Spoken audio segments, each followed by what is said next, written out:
Capcom has dropped an article on their Steam site about Elena coming to Street Fighter 6. And I just did a video going over the gameplay trailer, which you'll find in the description below. And since they dropped this article, we can go through it and find some information that we might have missed or get some clarity on some things that maybe we didn't understand in that video. And if you like content about Street Fighter 6, make sure to subscribe to the channel for more videos like this. Elena dances into Street Fighter 6 on June 5th. I love her model so much. They did an awesome job with creating her. And of course, it's true, I don't like her bangs, but everything else about her is great, and I'm sure I'll grow to like it in time.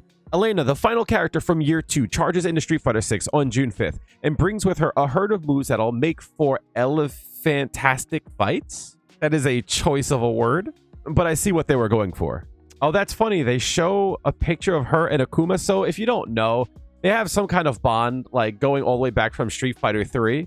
You know, the artwork of her hair looks amazing. And I think they really did a good job with bringing out the joy and the charisma of the character. This, I'm assuming, is a still from her story mode. So it's cool that they still have that kind of relationship, even from Street Fighter 3 going into Street Fighter 6. Even in the face of danger, it makes friends as easily as she can hear the voices from nature. In Street Fighter 6, after an intense fight with her friend Akuma, she travels the world once again in search of the meaning of a lesson that Akuma teaches her.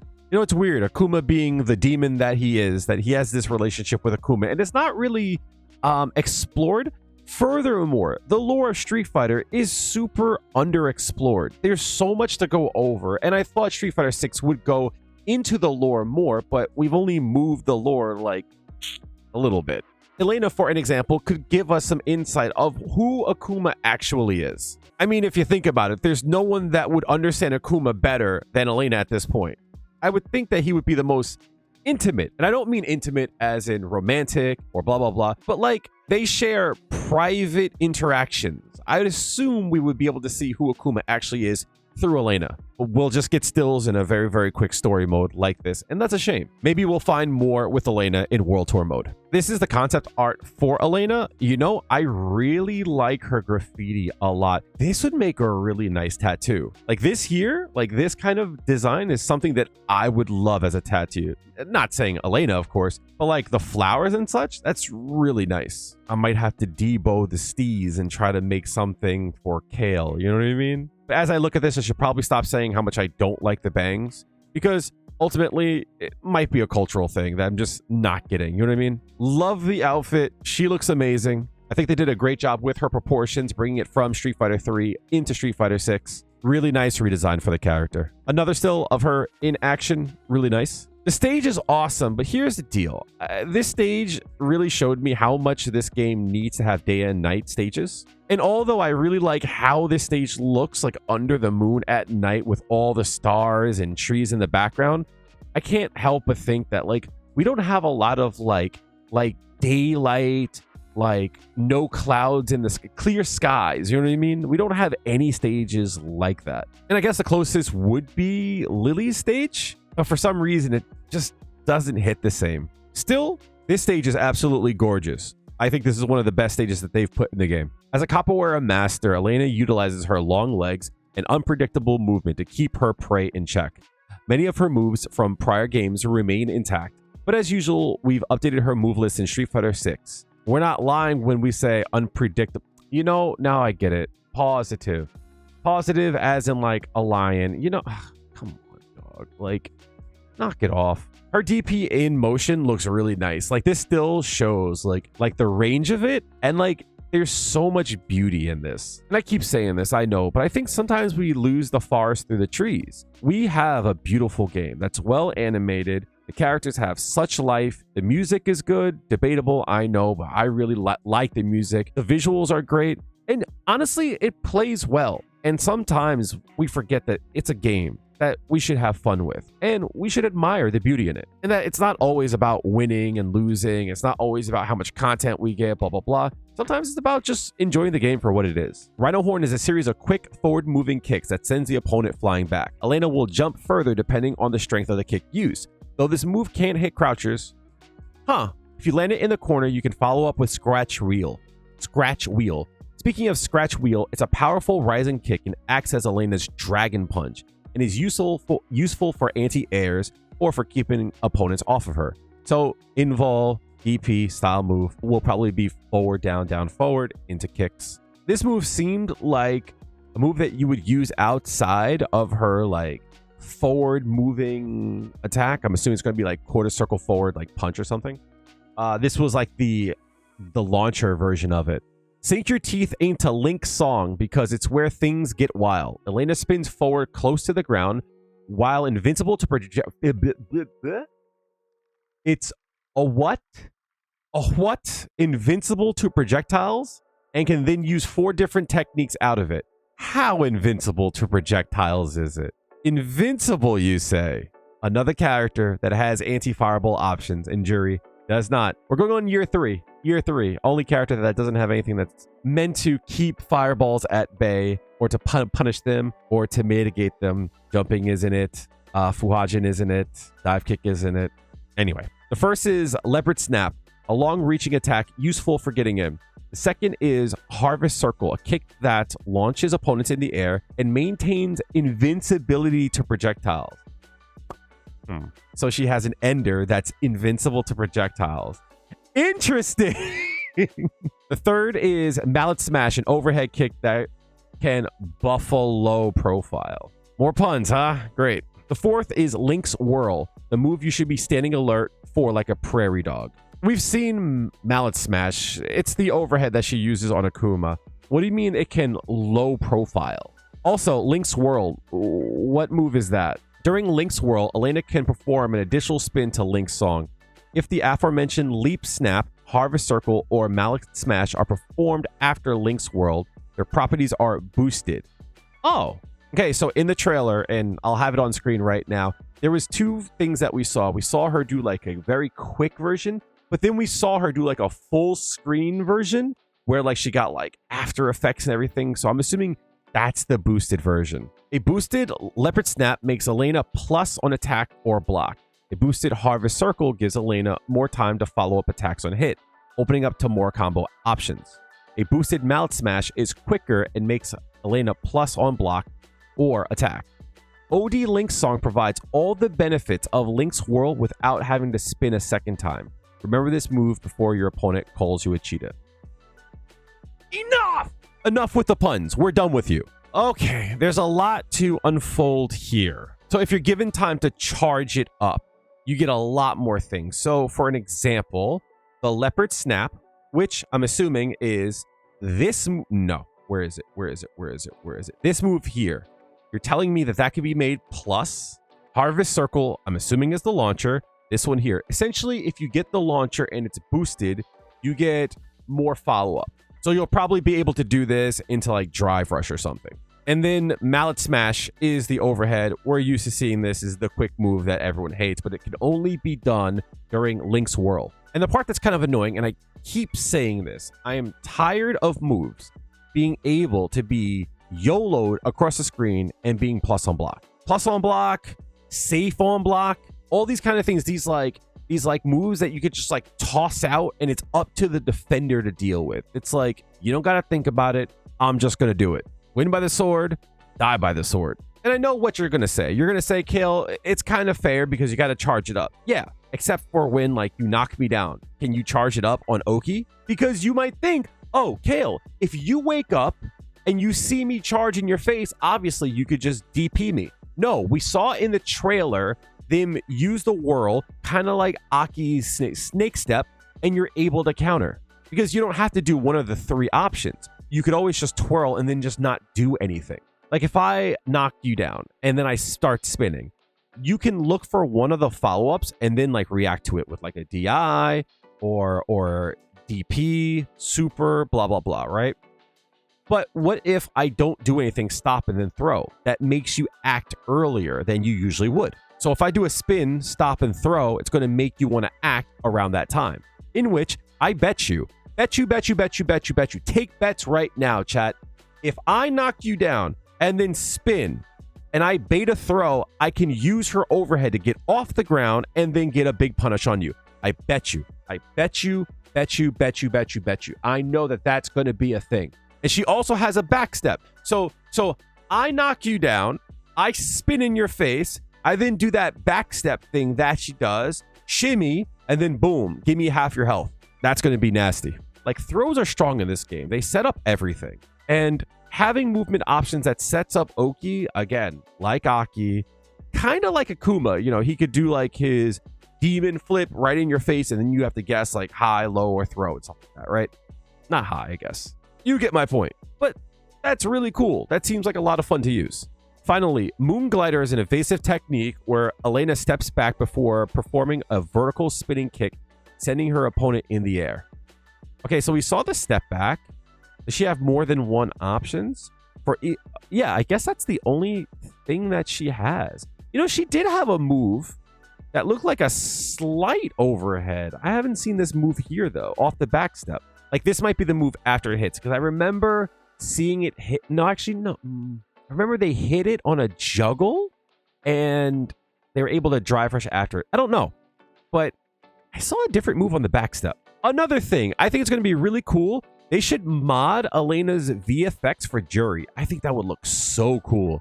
Like, her VFX is really gorgeous. For the eagle-eyed, more puns, Elena's level 1 super Meteor Volley is an effective anti-air and will also allow for a follow-up attack on hit. Okay, so it causes a juggle, and then you could do something after it. Can I do 2 level 1s? Can I do a level 1 into level 2? Can I do a level 1 into Drive Rush for follow-up?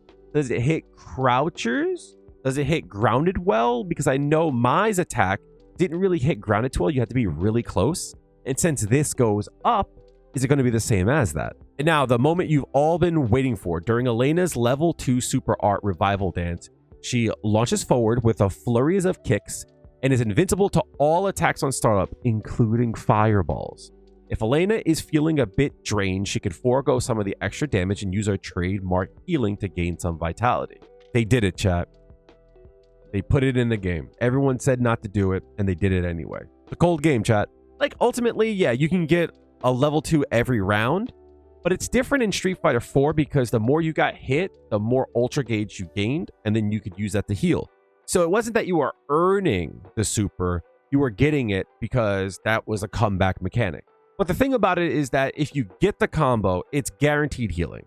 So maybe it's not so bad. My fear is always people find the character annoying, and healing is a mechanic that people might not enjoy. And if Elena is really good, that means everyone's going to be playing her, which means there's going to be a lot of instances where people watch their lead go away. And that's annoying to deal with. But hey, so is Yuri, so understandable. Finally, Elena's level 3 super art Song of the Grasslands brings the power of nature to the fight as she delivers kicks with the power of the skies and plains. I really like what they did in the background to this super art. A lot of times it's like all of these like glitchy effects or flames and like she stands out so much. We haven't seen such brightness in this game since they put this in. Well, until they put this in. And this is what I mean. Like I wish there was a Dave version of her stage, and this is what it looked like. It would just be a new way to see the character. You know what I mean? But like, it's just so gorgeous. It's well designed. It's well colored. It's well animated. It fits the character. Like, this is one of the best super arts in the game. And it might be because it stands out so much. You know what I mean? This is going to be her classic attire, her costume too. I really like her hair. Now, here's the deal, right? I like her hair more in this way. I think that her hair here looks better. Like, at least in the pictures here, this looks very a cheap mod. Let me just say that. And maybe it'll look better in game. This just looks like better made. Like there's like a quality dip in that, but I do like the design of this better, the shagginess of it. I like this a lot, but this costume is really nice. Elena's outfit 2 is her iconic outfit from Street Fighter 3 series and Street Fighter 4. You can earn this outfit by maxing out her bond in World Tour mode or spending fighter coins in the shop. I'll just be spending fighter coins in the shop. But that said, World Tour mode is so cool. I just don't have a time to enjoy it as much as I would like to. Elena comes with a brand new stage. Reniala? Visit the plains of Africa at night as wildlife roams in the background, all lit by the glowing moon above. It's really gorgeous. Finally, there will be a major balance patch when Elena releases, meaning changes for all the previous 25 characters and some system changes as well. Keep an eye out on our social channels and website for the patch notes. Do I want to talk about... I'll talk about that after the fact. Let's just complete this. Elena is the final character from year 2, and we can't wait for you to play her and find the optimal paths for your playstyle. She'll make sure all of your fights are never a bore. She can be purchased with fighter coins and will be automatically unlocked for owners of the year 2 character pass and ultimate pass on June 5th, or if you get the years 1 to 2 fighters edition. As always, I think fighter editions are always really, really cool. They give you like almost all of the characters, all the stages. It's like one nice bundle. So if you're looking to get into the game, like, now's a good time, because when this drops, you'll get all of the content. I believe the fact that she's unlocked in this tells me that all the content's going to be unlocked in this edition. Now, I don't advertise it, but I do have a link through Capcom that if you ever buy things through that link, I do get a cut of it.